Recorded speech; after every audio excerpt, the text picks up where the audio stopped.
Installing bollards in concrete. Let's go through the important details. Beginning with installing bollards in concrete, core drill 6 to 8 inches deep or set in wet concrete.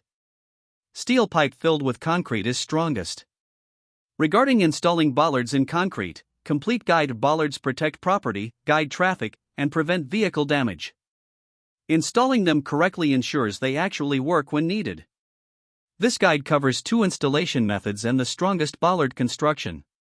On method 1, core drill installation, existing concrete. For installing bollards in existing concrete, core drilling is required.